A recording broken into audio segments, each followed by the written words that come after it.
Hello and welcome to a brand new video on my YouTube channel. Today I'm bringing you my 5 tips to learning a language, and it doesn't really matter what level you're at, whether you're a complete beginner or whether you've been learning a language for a few years. These tips will come in really handy for your language study. So let me just quickly tell you a little bit about me. I am a linguist, which means I have pretty much dedicated my life to the study of languages, and I absolutely love that. I'm a languages teacher, fully qualified, and I currently teach French, Spanish and Italian. I'm also a multilingual author. I write language learning books, and you guys should go check those out because they're super cute. I write for kids, babies as well, and adults. So I do a lot of self-study books. So yeah, go check those out, and then let's get into the tips of this video. My tip number 1 is to use more than one method with your language learning.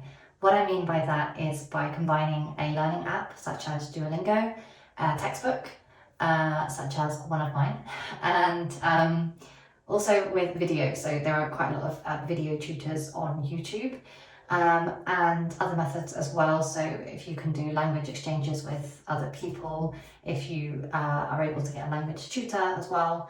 But the key thing here is by not just choosing one of those things, but by doing many of those things. And by doing that, you'll be training all different skills and areas of the language, speaking, reading, listening, and writing. So it's super important that you combine those skills in order to see more faster progress and better results. Number 2, slightly controversial, is don't study the grammar yet. So this is mainly if you are a beginner, because that's not really going to help you in communicating. Most people, when they learn a language, their goal is to really just get started with communication. So that's being able to understand and being able to speak or kind of reply back to what people are saying. By studying heavy grammar rules, that's not really going to help you achieve that goal. I, as a linguist, as a languages teacher, I absolutely love grammar. So I'm not saying never study grammar, because it can be a really fun thing to study.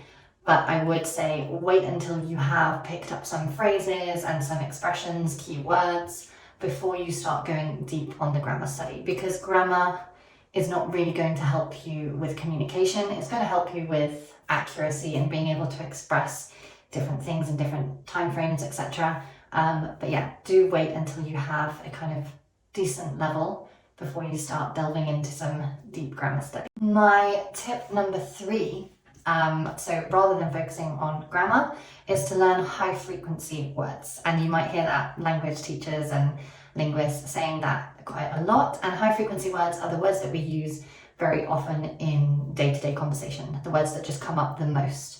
So it's really valuable when you're learning a new language to identify those high frequency words and learn those words first. They're going to come in most handy. Now, you can Google lists of high frequency verbs, high frequency adjectives, words, general words of that language, and you can start working through those.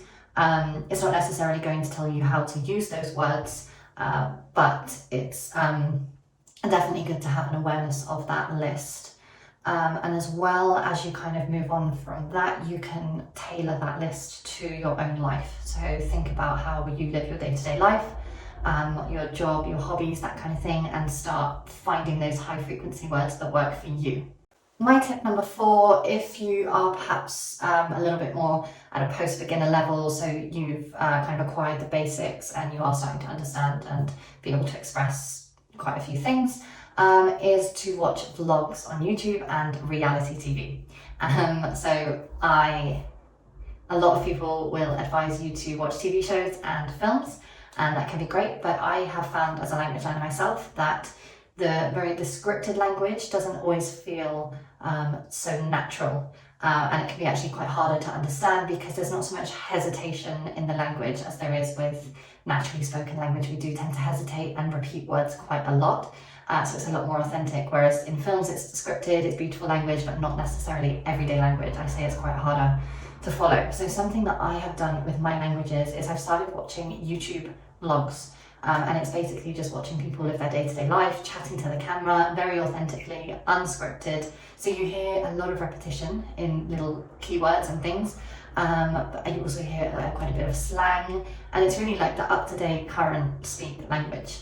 So you can start by watching those on a slower speed, you can add subtitles to them, but it's really great for improving that day-to-day authentic language. And it's the same with reality TV. So back when I was a student in France and I was really improving my French, trying to learn French, I spent just hours and hours a day watching reality TV. I can't remember what the show was called. It was some people in Los Angeles, French people, and it was just like complete trash, like not very good. But in terms of language, it was brilliant, really authentic language. I mean, it was semi-scripted, but still not to the extent of a film or a TV show.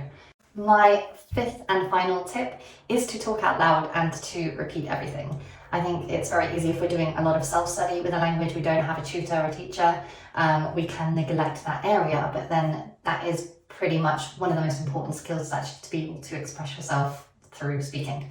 And it is one of the skills that a lot of my students struggle with the most, and it's purely because it gets neglected, it's harder to practice that. Often we think that we need somebody to talk to, and yes, that is the ideal situation, but if you don't have that, then just talking to yourself. So once you've reached a kind of a level where you're able to say a few sentences, just say them out loud. I'm somebody who loves to talk to myself anyway, so that's come quite naturally to me. But if not, it's places like if you're driving in the car or if you're just at home alone, just try and talk to yourself out loud in that foreign language, or at least sound out the words. So if you're doing a Duolingo study, it's really important to repeat back what you hear, and that's really going to improve your speaking skills. So that is the end of my 5 tips, and just very quickly before you guys go, I thought I would just show you my language learning books.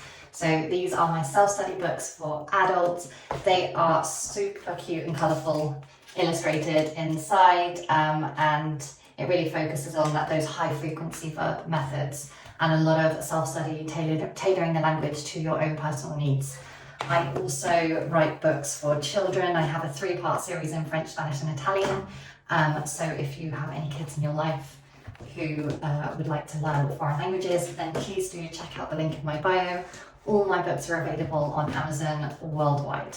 And thank you so much for watching, guys. I'll see you in my next video.